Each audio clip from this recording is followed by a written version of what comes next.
Dr. Bono, you've been a tremendous inspiration of mine. You told me over lunch you've been considered to be one of 150 of humanity's most influential people. That's what I was told, yes. Would you be kind enough to tell our audience a little bit about yourself and what you've done? Well, what I've done is pay some attention to thinking. It's extraordinary that over the years, over the centuries, we've paid so very little attention to thinking, and we're continuing to use thinking designed by what I call the Gang of Three in Greece, Aristotle, Socrates, Plato. And in a way, we haven't gone very much further than the caveman's type of thinking. A caveman came out of his cave and he saw a red thing in the bushes, and his thinking is, what is this? Is this an apple that's good to eat? Is it something poisonous? Is it something I don't know about? In other words, recognition and judgment. Or a doctor in a clinic, and a patient comes in, the doctor takes the history, examines the patient, does some tests. What's he looking for? He's looking for a standard situation to which he can apply standard treatment. And that's very much our thinking, 100% at school and probably 90% thereafter. So it's excellent, but not enough. So we have done very, very little about thinking. So that's been my area, looking at thinking, looking at the logic of creativity, which is the logical patterning system. That's what lateral thinking is all about. So one afternoon, for example, in South Africa, a workshop for a steel company, using one of my tools of lateral thinking, generated 21,000 new ideas in one afternoon. That's a lot of creativity. And so, with that in mind, how important would you say it was to dedicate time to thinking? I think we should definitely dedicate more time to thinking, because without that, all we're looking for is the standard solution, the routine approach to something, which is good, nothing wrong with that, but it's not enough. That's why 2 years ago, I invented the word EBNE, E-B-N-E, meaning excellent, but not enough.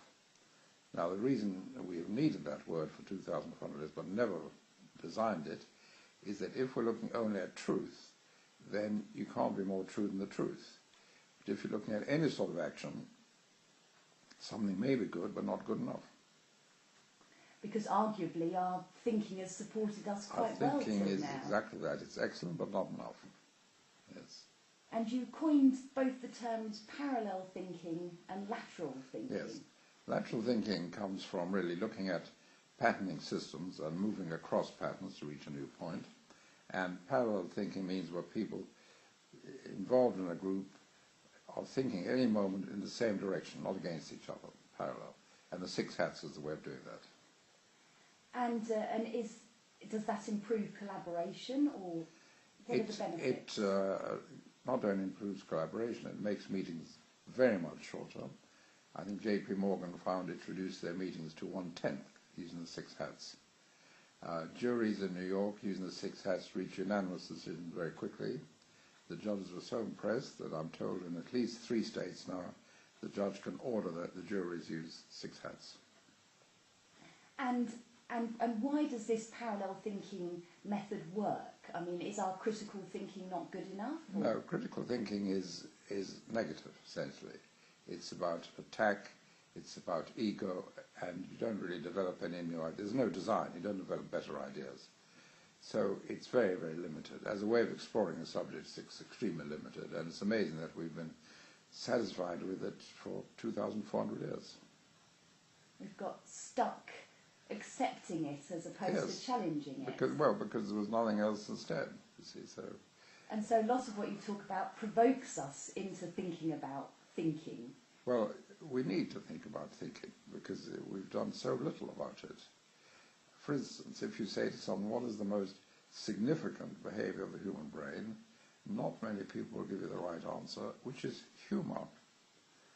Humor is significant because humor indicates a patterning system, and all patterning systems are asymmetric, meaning you go from A to B, you can go from C to A, but not from A to C. And in humor, you go along the main track, then you're taken to the other point, and hindsight is absolutely logical. So if the brain makes patterns, creativity is an absolute necessity. To break into challenging these patterns? Well, no, by moving across to a point which once you get there, in hindsight you say, yes, that's so obvious. But you only see that once you get there. And so at the birth of that idea, there's people sometimes think that the people who've had the idea are a little bit crazy or mad even. What do you have to say about that? The answer is that sometimes that's true. But if you were to use some of the tools of lateral thinking, then you can have lots of ideas without having to be crazy. And go through the process, I assume, of valuing them. I know a lot of your research at the moment is looking at valuing of ideas. Yes, well, and the creation of value. The creation of value. Creating value, because what happened in the Middle Ages when the church ran schools, universities, and thinking, the church was interested in thinking to find the truth, to prove heretics wrong, and to support the belief structure. So we developed excellent thinking for finding the truth, which eventually became science and very good, but we never culturally developed thinking for creating value. Individuals have entrepreneurs, inventors, innovators, but culturally nothing. So it's important that we engage both with the critical thinking and creative thinking almost simultaneously. Yes, absolutely, yes. So the big question we're asking as part of the Global Brainstorm is, what do entrepreneurs need to know in order to succeed? What do they need to know? They need to know from people like you what are some of the difficulties going to be encountered and what are some of the ways and attitudes needed to overcome them. These are practical matters which they need to know. Then in terms of generating ideas, clearly they can learn some of the tools of lateral thinking and other things like that. So there's two aspects to it. One is to have the idea, and the other is to know how to do something about it. How to take the action to make it happen. Yes, how to make it happen, exactly. And what key characteristics do you think successful entrepreneurs need? Well, they need a lot of motivation. They need a lot of will to succeed. They need to be obstinate and keep going. And they need to be flexible as well to change. If one approach doesn't work, then maybe develop another approach. Which actually leads me nicely into my next question about decisions. You've spoken about decisions as being quite black or white, and perhaps we need to look at another way. Would you elaborate a little bit on decisions, I mean, obviously you can look at a range of options and then explore the options. And at first some of the options may seem unlikely or far-fetched. But nevertheless, you explore them and you see where it takes you. So, in other words, we don't just move in terms of right and wrong. You must also develop the judgment of interesting. This is interesting. This has potential. Let's pursue it. And use that by means of furthering your thoughts. Keep going, yes. Fantastic. So to people who don't necessarily believe that they're capable of thinking in a creative way, what would you say to them? I would say you certainly can, and if you learn some of the processes, you find that you do. And it's the willingness to accept ideas, the willingness to accept an idea which isn't quite right, but to get movement out of it, to move on from it to other ideas and better ideas and so on. Keep going. So it's very much a skill that can be learned. It's a skill that definitely can be learned, yes. We don't have to necessarily be born geniuses. No, absolutely not. Absolutely not, no.